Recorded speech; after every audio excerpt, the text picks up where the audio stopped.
নমস্কাৰ এই মুহূৰ্তত দৰ্শকসকলক স্বাগতম জনাইছো আজিৰ সন্ধিয়াৰ কেইবাটা গুৰুত্বপূৰ্ণ খবৰ দিব বিচাৰিছো দুখীয়া মানুহৰ ঘৰ ভাঙি এবাৰ বীৰত্ব দেখুৱাইছে হিমন্ত বিশ্ব শৰ্মাই এখন হিমন্ত বিশ্ব শৰ্মা নেতৃত্বাধীন বিজেপি চৰকাৰখনে কেৱল দুখীয়া মানুহৰ ঘৰ ভাঙিছে কিয় এইদৰে বল দেখুৱাইছে হিমন্ত বিশ্ব শৰ্মাই এই সন্দৰ্ভত হিমন্ত বিশ্ব শৰ্মাক উভতি ধৰিছে এবাৰ ৰকিবুল হুছেইনে উচ্ছেদ সন্দৰ্ভত কি মন্তব্য কৰিছে জনোৱাৰ চেষ্টা কৰিছো এটা বিশেষ খবৰ এটা ডাঙৰ খবৰ জনোৱাৰ চেষ্টা কৰিছো দুখীয়া মানুহৰ ঘৰ ভাঙি বীৰত্ব দেখুৱাসকলৰ বিৰুদ্ধে ব্যৱস্থা লোৱা হ'ব উচ্ছেদক লৈ গৰজি উঠিছে ৰকিবুল হুছেইন কিয় দুখীয়া মানুহৰ ওপৰত বল দেখুৱাইছে হিমন্ত বিশ্ব শৰ্মাই প্ৰশ্ন উত্থাপন কৰিছে ৰকিবুল হুছেইনে ক্ষমতাৰ বাবে আজমলৰ প্ৰসংগ ওলাব পাৰে হিমন্ত বিশ্ব শৰ্মাই কাৰো প্ৰতি মায়া মমতা নাই মুখ্যমন্ত্ৰীজনৰ এফালৰ পৰা সকলো ভাঙি চুৰমাৰ কৰিছে কেৱল মাত্ৰ দুখীয়াৰ ঘৰ ভাঙিছে বুলি মন্তব্য ৰকিবুল হুছেইনৰ দুখীয়া মানুহৰ ঘৰ ভাঙি বীৰত্ব দেখুৱাসকলৰ বিৰুদ্ধে ব্যৱস্থা লোৱা হ'ব উচ্ছেদক লৈ গৰজি উঠিছে আজিৰ দিনটোত ৰকিবুল হুছেইন পৰৱৰ্তী ব্ৰেকিং নিউজ হৈছে এবাৰ আম আদমি পাৰ্টি এৰি বিজেপিলৈ যোৱা নেতাৰ বিধায়ক পদ খাৰিজ কৰা হৈছে পলিটিক্যাল ডাঙৰ খবৰ জনোৱাৰ চেষ্টা কৰিছো বিজেপিত যোগদান কৰা আপৰ নেতাৰ বিধায়ক পদ খাৰিজ দিল্লীৰ বিজেপি নেতাৰ কৰতাৰ সিং তোৱাৰৰ বিধায়ক পদ খাৰিজ কৰা হৈছে দিল্লীৰ ছত্তৰপুৰ বিধানসভাৰ বিধায়ক আছিল কৰতাৰ সিং আৰু 10 জুলাইত আম আদমি পাৰ্টি ত্যাগ কৰি যোগদান কৰিছিল বিজেপি দিল্লীৰ বিধানসভা অধ্যক্ষৰ নিৰ্দেশত খাৰিজ কৰা হ'ল বিধায়ক পদ আম আদমি পাৰ্টিৰ বিৰুদ্ধে দুৰ্নীতিৰ অভিযোগ আনিছিল কৰতাল সিঙে কেজৰিৱালৰ জেলত থকাৰ সময়তে যোগদান কৰিছিল বিজেপিত আৰু বিজেপিত যোগদান কৰা আপৰ নেতাৰ বিধায়ক পদ খাৰিজ কৰা হৈছে আজিৰ সন্ধিয়াৰ পৰৱৰ্তী গুৰুত্বপূৰ্ণ খবৰ হৈছে হঠাৎ দল এৰিবলৈ সাজু হাজাৰ বিজেপি কৰ্মী হঠাৎ দল এৰিবলৈ সাজু হৈছে হাজাৰ বিজেপি কৰ্মী অত্যন্ত গুৰুত্বপূৰ্ণ খবৰ সমূহীয়াভাৱে ত্যাগ কৰিব বিজেপি হঠাৎ বিজেপি দলৰ প্ৰতি আস্থা হেৰুৱাইছে খুদ বিজেপি নেতা কৰ্মী এবাৰ নিৰাপত্তাহীনতাত ভোগাৰ অভিযোগ তুলিছে বিজেপি কৰ্মীসকলে এফালৰ পৰা দল ত্যাগ কৰিছে দলৰ প্ৰতি আস্থাহীনতাত ভুগিছে বিজেপি কৰ্মীসকলে অত্যন্ত জৰুৰী খবৰ পলিটিক্যাল ব্ৰেকিং নিউজ বিজেপি নেতা দেৱজিৎ হাজৰিকাৰ মৃত্যুক লৈ এতিয়া অসন্তুষ্ট দলৰ প্ৰতি অসন্তুষ্ট দুলাল বৰাক কিয় আজি গ্ৰেপ্তাৰ কৰিব পৰা নাই দুলাল বৰাক ধৰিব নোৱাৰিলে অন্য ব্যৱস্থা লোৱাৰ হুংকাৰ সোণাৰীত বিজেপি কৰ্মী সংবাদমেল সম্বোধন কৰি এই কথা সদৰি কৰিছে বিজেপি কৰ্মীয়ে আমাৰ মনোবল ভাঙি পৰিছে নিষ্ঠাৰে কাম কৰা বিজেপি নেতাৰ পৰিয়ালক ৰক্ষণাবেক্ষণ দিয়া নাই দলে বিজেপি কৰ্মীক সুৰক্ষা দিব নোৱাৰাত মনোবল হ্ৰাস হৈছে বহু কৰ্মী হঠাৎ দল এৰিবলৈ সাজু হৈ পৰিছে হাজাৰ বিজেপি কৰ্মী সন্ধিয়াৰ আন এটা গুৰুত্বপূৰ্ণ খবৰ হৈছে হাৰিয়ানাত বিজেপিক পৰাস্ত কৰি গঠন হ'ব পাৰে কংগ্ৰেছৰ চৰকাৰ এটা পলিটিক্যাল ডাঙৰ খবৰ এই মুহূৰ্তত জনোৱাৰ চেষ্টা কৰিছো হাৰিয়ানা জম্মু কাশ্মীৰক লৈ ফালুদি ডাবৱালি মুম্বাই লগতে ছাত্ৰা বজাৰৰ পূৰ্বানুমান অত্যন্ত গুৰুত্বপূৰ্ণ খবৰ ছাত্ৰা বজাৰৰ বাজিমতে হাৰিয়ানাত গঠন হ'ব কংগ্ৰেছৰ চৰকাৰ 90খন আসনৰ 56খনৰ পৰা 58খন আসন কংগ্ৰেছে লাভ কৰাৰ পূৰ্ণ সম্ভাৱনা আছে আৰু কেৱল মাত্ৰ 26খন আসনহে বিজেপিয়ে পোৱাৰ সম্ভাৱনা সৰ্বাধিক 26খন আসনহে লাভ কৰিব বিজেপি হাৰিয়ানাৰ বিধানসভা নিৰ্বাচনত ভোট গ্ৰহণ হ'ব 5 অক্টোবৰত জম্মু কাশ্মীৰতো শক্তিশালী স্থিতিত আছে কংগ্ৰেছ 87খন আসনৰ 40খন আসন পাব পাৰে কংগ্ৰেছ নেশ্যনেল কনফাৰেন্স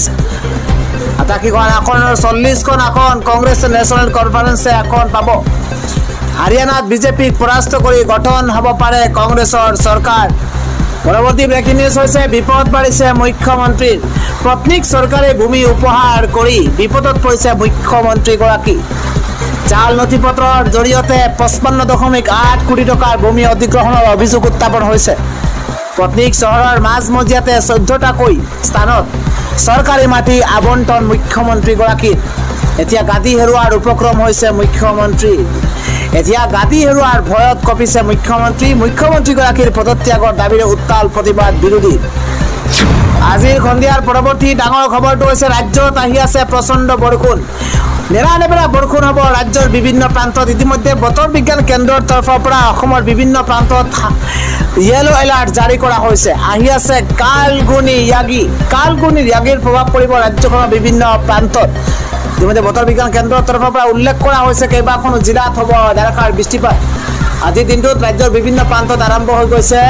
কিনকিনিয়াৰ পৰা মজলীয়া ধৰণৰ বৰষুণ ৰাজ্যবাসীয়ে যেন সকাহ লাভ কৰিছে কিয়নো 24 ঘণ্টাৰ ভিতৰত ৰাজ্যৰ বিভিন্ন প্ৰান্তত মুখলধাৰ বৃষ্টিপাতৰ আগজাননী প্ৰদান কৰিছে পৰ্যায়স্থিত আঞ্চলিক বতৰ বিজ্ঞান কেন্দ্ৰই সন্ধিয়াৰ পৰৱৰ্তী গুৰুত্বপূৰ্ণ খবৰ হৈছে আজি এক ভয়ংকৰ পথ দুৰ্ঘটনা সংঘটিত হৈছে যি ভয়ংকৰ পথ দুৰ্ঘটনাত 7গৰাকীকৈ লোকৰ মৃত্যু হৈছে এখন বাহন ট্ৰাকৰ তলত সম্পূৰ্ণ সোমাই পৰিছিল আৰু তাৰ পিছতে ট্ৰাকখনত আছিল 8গৰাকীকৈ যাত্ৰী আৰু তাৰে ভিতৰতে 7গৰাকীকৈ যাত্ৰী থিতাতে মৃত্যু হৈছে বুলি জানিব পৰা গৈছে এটা ব্ৰেকিং নিউজ ডাঙৰ খবৰ জনোৱাৰ চেষ্টা কৰিছো ভয়ংকৰ পথ দুৰ্ঘটনাত থিতাতে 7গৰাকীকৈ লোকৰ মৃত্যু হৈছে ভয়ংকৰ পথ দুৰ্ঘটনাত 7গৰাকীকৈ লোকৰ মৃত্যু জানিব পৰা মতে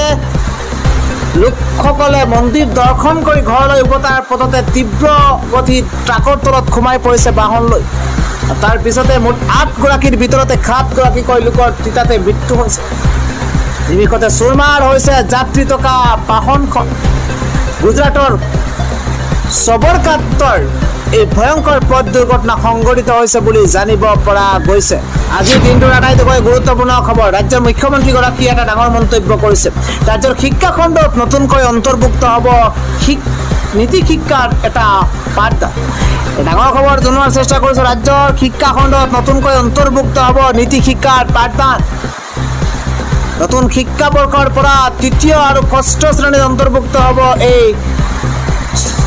চৰিত্ৰ পাঠ ৰাজ্যৰ শিক্ষা খণ্ডত নতুনকৈ অন্তৰ্ভুক্ত হ'ব নীতি শিক্ষাৰ পাঠদান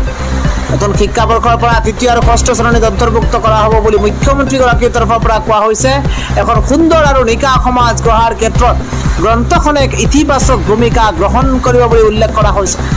এই সন্দৰ্ভত মুখ্যমন্ত্ৰীগৰাকীয়ে তাৎপৰ্যপূৰ্ণ মন্তব্য কৰিছে আজিৰ সন্ধিয়াৰ আন এটা গুৰুত্বপূৰ্ণ খবৰ পুনৰ বিতৰ্কিত মন্তব্য কৰিছে কংগনা ৰাণাৱতে এবাৰ মূৰ্খ আখ্যা দিছে কংগ্ৰেছৰ তৰফৰ পৰা এটা ব্ৰেকিং নিউজ ডাঙৰ খবৰ জনোৱাৰ চেষ্টা কৰিছো বিতৰ্কিত মন্তব্যৰে পুনৰ শিৰোনাম দখল কৰিছে বিজেপিৰ সাংসদ তথা অভিনেত্ৰী কংগনা ৰাণাৱতে এবাৰ কংগ্ৰেছৰ সভানেত্ৰী সোনিয়া গান্ধী আৰু হিমাচল প্ৰদেশৰ কংগ্ৰেছ চৰকাৰক লক্ষ্য কৰি লৈছে কংগনাই অৱশ্য কংগনাক অবুদ্ধিমান আখ্যা দিছে কংগ্ৰেছে হিমাচল প্ৰদেশৰ মন্ত্ৰী বিক্ৰমাদিত্য সিঙে কয় যে কংগনাই যদি নিজৰ বক্তব্য প্ৰত্যাহাৰ নকৰে তেন্তে আমি মানহানিৰ গোচৰ ৰুজু কৰিম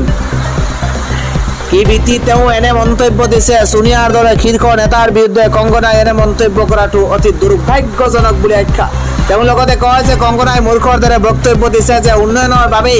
কেন্দ্ৰ বা ৰাজ্যৰ পুঁজিৰ পৰা ধন সোনিয়া গান্ধীক দিয়া হৈছে মই তেওঁক প্ৰত্যাহ্বান জনাইছো যে সোনিয়া গান্ধীক 1 টকাও দিয়া হৈছে বুলি প্ৰমাণ কৰি দিয়ক এনে ভিত্তিহীন অভিযোগৰ বাবে ক্ষমা খুজিব লাগে কংগনা ৰাণাৱতে